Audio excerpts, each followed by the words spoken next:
Shalom saudara yang dikasihi Tuhan Yesus Kristus. Selamat malam, selamat berjumpa kembali dalam renungan pada malam hari ini. Doa dan harapan saya saudara semua ada dalam keadaan yang baik, sehat, penuh sukacita dan berkat-berkat Tuhan. Sebelum kita mendengarkan renungan firman Tuhan, mari sama-sama kita berdoa. Bapa kami yang di sorga, Bapa yang sungguh sangat baik, Bapa dalam nama Tuhan Yesus Kristus, kami mengucap syukur untuk berkat kemurahan Tuhan, kebaikan-Mu yang Tuhan limpahkan di sepanjang hari ini. Oleh karena pertolongan Tuhan, kami dapat melakukan segala tugas dan aktivitas kami. Terima kasih ya Bapa. Pada saat ini kami mau mendengarkan sabda firman-Mu, urapi setiap kami, jamah hati kami Tuhan, supaya kami dapat mengerti akan kehendak-Mu. Dalam nama Tuhan Yesus kami berdoa. Haleluya. Amin. Saudara yang dikasihi Tuhan, pembacaan Alkitab kita pada saat ini terdapat dalam kitab Nabi Yesaya pasal 48 sampai 49. Saudara dapat membacanya secara pribadi setelah mendengarkan renungan ini.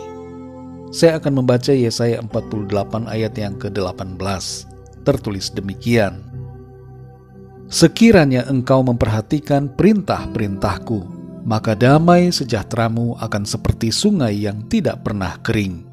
Dan kebahagiaanmu akan terus berlimpah seperti gelombang-gelombang laut yang tidak pernah berhenti. Demikian firman Tuhan. Saudara yang dikasihi Tuhan, tsunami di Jepang tahun 2011 menelan korban jiwa hampir 16.000 orang.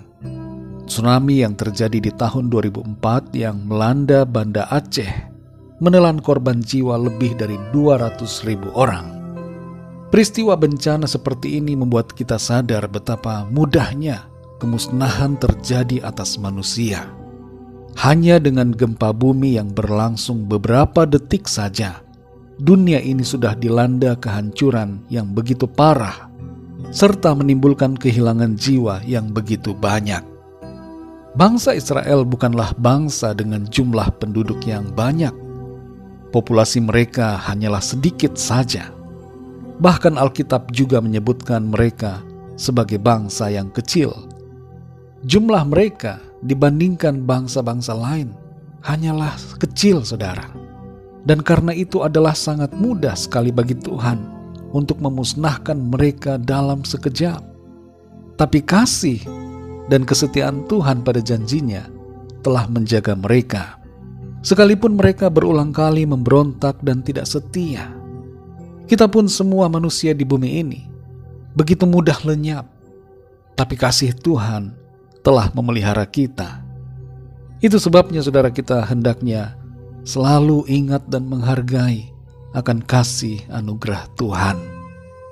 Di ayat yang ke-9 sampai 10 tertulis, oleh karena namaku, aku menahan amarahku, dan oleh karena kemasyuranku, aku mengasihani engkau, sehingga aku tidak melenyapkan engkau.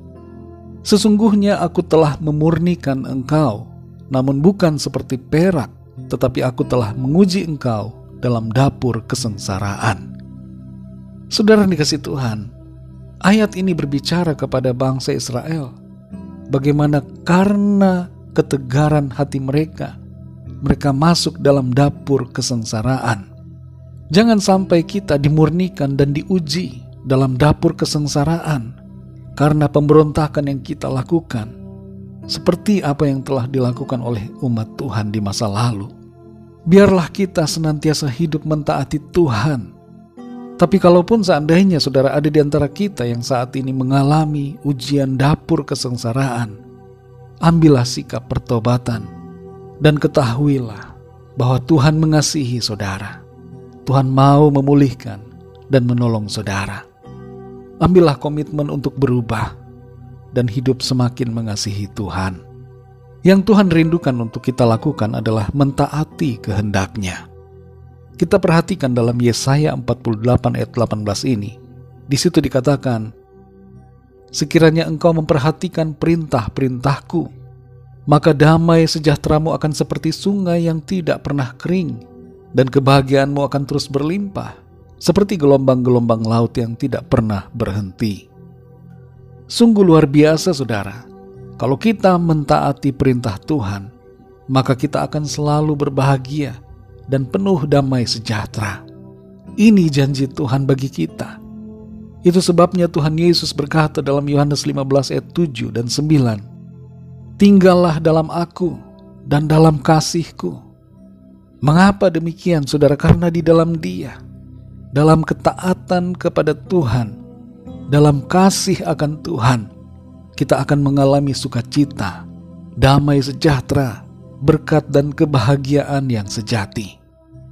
Saudara yang dikasihi Tuhan, mari kita renungkan dan koreksi diri kita masing-masing. Adakah kita saat ini tinggal di dalam Tuhan, tinggal dalam firman-Nya, mentaati perintah-Nya? Ataukah kita masih senang hidup menuruti dosa dan keinginan hawa nafsu kita sendiri? Jangan biarkan hidup kita mengalami situasi dapur kesengsaraan akibat dosa-dosa kita sendiri. Kalau kita telah berbuat dosa, mari bertobat, minta ampun dan berubahlah dalam anugerah-Nya. Tuhan mau memulihkan dan menolong kita. Tuhan rindu untuk memberkati dan memberikan kebahagiaan dalam hidup kita. Mari saudara kita ingat janji firman Tuhan ini, dan teruslah berpegang dalam kebenaran ini. Ketika kita senantiasa taat dan mengasihi Tuhan, kebahagiaan tidak akan pernah berhenti kita alami.